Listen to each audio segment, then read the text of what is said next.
दोस्तों नमस्कार, मैं सूर्यकांत आप सभी का फिर से स्वागत करता हूं भारत एग्री के हिंदी यूट्यूब चैनल में। रब्बी का मौसम जैसे कि आप देख रहे हो पूरे भारतवर्ष में शुरू हो चुका है। रब्बी के मौसम में भारत में आपको पता है कि चना, गेहूं, मक्का, गन्ना या फिर लहसुन, प्याज ऐसे कई सारे प्रमुख किस्मों की खेती की जाती है। लेकिन आज के वीडियो में हम बात करेंगे लहसुन की खेती के बारे में। मैं आपको लहसुन की खेती के लिए कुछ महत्वपूर्ण चीज़ें यहाँ पर बताऊँगा कि किस तरह से आपको खेत की तैयारी करनी है, मिट्टी कैसी होनी चाहिए, जलवायु कैसा होना चाहिए, उर्वरक प्रबंधन या फिर शॉर्ट में हम देखेंगे कि कीट और रोगों का प्रबंधन कैसे करना है, कटाई कब करनी है, कौन सी किस्मों का चुनाव करना है, उन किस्मों से आपको कितनी उपज प्राप्त हो सकती है, ऐसी जानकारी। यानी मोटा मोटा हम 4 से 5 मिनट में देखेंगे कि लहसुन की खेती कैसे की जाती है और लहसुन की खेती कर 1 एकड़ से 70 से लेकर 80 क्विंटल की उपज कैसे मिल सकती है।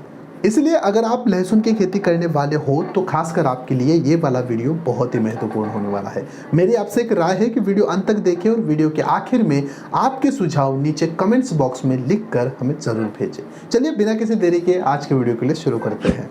तो चलिए सबसे पहले वीडियो के शुरुआत में देखते हैं मिट्टी और जलवायु के बारे में। कुछ तरह की मिट्टी और जलवायु आपके पास होना आवश्यक है।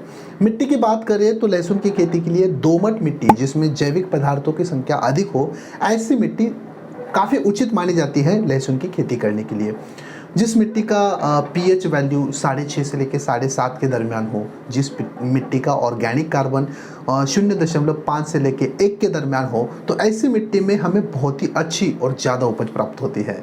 जलवायु की बात करें तो दोस्तों लहसुन की खेती के लिए ठंडा जलवायु बहुत ही उचित माना जाता है। इसलिए भारत में सबसे ज़्यादा जो लहसुन की खेती है वो सर्दियों के मौसम में की जाती है। यानी अभी जो मौसम है अक्टूबर, नवंबर, दिसंबर, जनवरी, ये मौसम लहसुन की खेती के लिए काफ़ी उचित माना जाता है। आगे चलकर हम बात करें अगर खेत की तैयारी की तो दोस्तों काफ़ी सालों से आप लहसुन की खेती करते आ रहे हो, इसके बारे में आपको ज़्यादा बताने की वैसे ज़रूरत है नहीं। लेकिन कुछ चीज़ें जिसके ऊपर हमें ज़्यादा ध्यान देना चाहिए, जैसे कि जल निकासी की उचित व्यवस्था। सबसे ज़रूरी चीज़ है जब आप पानी देते हो तो अगर वो पानी खेत को ज़्यादा हो जाता है तो वो किस तरह से हम निकाल सकते हैं खेत के बाहर। इसके लिए हमने क्या उपाय किए हैं ये सबसे पहले देखिए, क्योंकि आगे चलकर लहसुन की खेती में जो झुलसा रोग आने वाला है, जो कंद सड़न, मूली सड़ना, ये जो समस्या आने वाली है उसको ये बेहतर उपाय माना जाता है जल निकासी की व्यवस्था।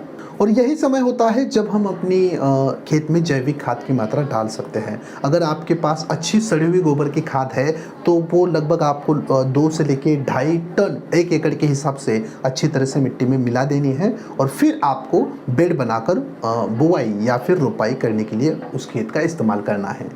बहुत सारे किसान हमें ये भी पूछते हैं कि रोपाई किस तरह से करनी है। यानी रोपाई करने के लिए जो 2 कतार से कतार के बीच की दूरी है या फिर पौधे से पौधे की दूरी है वो किस तरह से मेंटेन करनी है। दोस्तों सिंपल फार्मूला में अगर मैं बता दूं तो 2 कतार से कतार की दूरी हमें 15 सेंटीमीटर रखनी है और पौधे से पौधे की जो दूरी है वो 7.5 सेंटीमीटर की रखनी है। और जो लहसुन की गांठें होती है जिसका हम इस्तेमाल करने वाले हैं रोपाई के लिए, वो जो गांठें हैं वो लगभग 10 से लेकर 15 दिन की होनी चाहिए और उन्हें लगभग हमें 5 सेंटीमीटर गहराई तक वहाँ पर बुआई के लिए इस्तेमाल करना है। बुआई के लिए बीज की मात्रा अगर देखें तो दोस्तों आपके पास लगभग 1 एकड़ बुआई के लिए 150 से लेकर 200 किलोग्राम बीज होना आवश्यक है। बहुत सारे किसान हमें लहसुन के किस्मों के बारे में भी सवाल पूछते हैं कि कौन से किस्मों का हमें चुनाव करना चाहिए। पहले नंबर पे आती है जमुना सफ़ेद 2। ये किस्म अगर देखें तो 160 से लेके 175 दिन की किस्म है। इससे आपको लगभग 130 से लेके 150 क्विंटल प्रति हेक्टर की उपज मिल सकती है। दूसरे नंबर पे अगर लहसुन की बात करें तो जमुना सफ़ेद 3 यानी 3, ये किस्म भी काफ़ी अच्छी मानी जाती है। 140 से लेके 145 दिन की किस्म है और उपज की बात करें तो 180 से लेके 200 क्विंटल प्रति हेक्टर की उपज हमें मिल सकती है। तीसरे नंबर पे आती है एग्री फाउंड पार्वती। ये किस्म जो है वो लगभग 145 से लेके 150 दिन में तैयार हो जाती है। उपज की बात करें तो 1 हेक्टर से लगभग 175 से लेके 225 क्विंटल प्रति हेक्टर की उपज मिल सकती है। चौथे नंबर पे किस्म की बात करें तो एग्री फाउंड सफ़ेद, ये भी बहुत अच्छी किस्म है। दिन की बात करें तो 165 से लेके 170 दिन की ये किस्म है और उपज की बात करें वही 130 से लेके 140 क्विंटल प्रति हेक्टर की उपज हमें मिल सकती है। 5वें नंबर पे हम किस्म की बात करें तो लहसुन 56-4, ये किस्म भी बहुत अच्छी है। दिनों की बात करें तो ये किस्म जो है वो 150 से लेकर 160 दिन की किस्म है, और उपज की बात करें तो 80 से लेकर 100 कुंटल प्रति हेक्टर की उपज इससे मिल सकती है। तो दोस्तों ये 4 से लेकर 5 किस्म यहाँ पर मैंने आपको बताया है, वो कितने दिन की किस्म है ये भी बताया है, और उससे आप कितनी उपज मैक्सिमम ले सकते हो ये भी आंकड़ा आपको बता दिया है। चलिए अब बात करते हैं किस्म के चुनाव के बाद उन किस्मों के ऊपर बीज उपचार हमें किस प्रकार करना है। बीजोपचार करने के लिए आप 2 तरीके होते हैं, एक होता है रासायनिक कवकनाशी के साथ बीजोपचार करना और दूसरा होता है एक जैविक बीजोपचार करना। रासायनिक की बात करें तो वीटावैक्स पावर कवकनाशी आप ले सकते हो, 3 ग्राम लेना है, 1 किलो लहसुन के बीज के ऊपर लगाना है और फिर वो बीज हमें बुआई के लिए इस्तेमाल करने हैं। अगर हम जैविक की बात करें तो आप राइजोबियम जो कल्चर होता है वो 4 से लेकर 5 ml ले सकते हो, या फिर ट्राइकोडर्मा विरिडी आप 2 से लेकर 3 ml ले सकते हो, बीज के ऊपर लगा सकते हो, अच्छी तरह से बीज सुखा सकते हो और फिर उन्हें बुआई के लिए इस्तेमाल कर सकते हो। इन दोनों में से आप कोई भी एक बीजोपचार की प्रक्रिया का इस्तेमाल कर सकते हो। इसके बाद हम बात करें उर्वरक प्रबंधन की, तो दोस्तों इस वीडियो में मैं आपको डिटेल में नहीं बताऊंगा उर्वरक प्रबंधन कैसे करना है, क्योंकि वो एक अलग से एक नया वीडियो बन जाएगा। उसके लिए शॉर्ट में मैं आपको बता दूं तो 1 एकड़ के लिए आपके पास लगभग 50 किलो नाइट्रोजन यानी आप 110 किलो यूरिया ले सकते हो, और साथ ही 25 किलो फॉस्फोरस यानी आप 155 किलो एसएसपी यानी सिंगल सुपर फॉस्फेट ले सकते हो। 1 एकड़ के लिए इतनी मात्रा ठीक है। अगर आप 2 टन प्रति एकड़ के हिसाब से अच्छी सड़ी हुई गोबर की खाद इस्तेमाल करते हो तो, और इसमें जो मैंने नाइट्रोजन की मात्रा बताई है वो नाइट्रोजन की मात्रा आपको 3 भागों में बांटकर अपनी लहसुन की खेती के लिए देनी है, यानी बुआई के 30 दिनों के बाद, 45 दिनों के बाद और 60 दिनों के बाद। जब आपकी फसल 10 से लेकर 15 दिन की हो जाएगी तब आप अपनी फसल के ऊपर एक छिड़काव भी ले सकते हो, जिसमें आपको 19-19-19 4 से लेकर 5 ग्राम मिलाना है, और सूक्ष्म माइक्रोन्यूट्रिएंट यानी सूक्ष्म पोषक तत्व 1 ग्राम मिलाना है, 1 लीटर पानी के हिसाब से घोल बनाना है और लहसुन के ऊपर छिड़काव के लिए इस्तेमाल करना है। दोस्तों ये बहुत ही बेसिक सा उर्वरक प्रबंधन मैंने बताया है। जरूरी नहीं है कि सबकी लहसुन की खेती के लिए यही डालना आवश्यक हो। मिट्टी परीक्षण के आधार पर हमें तय करना चाहिए कि अपनी फसल के लिए कितने उर्वरक देने आवश्यक है।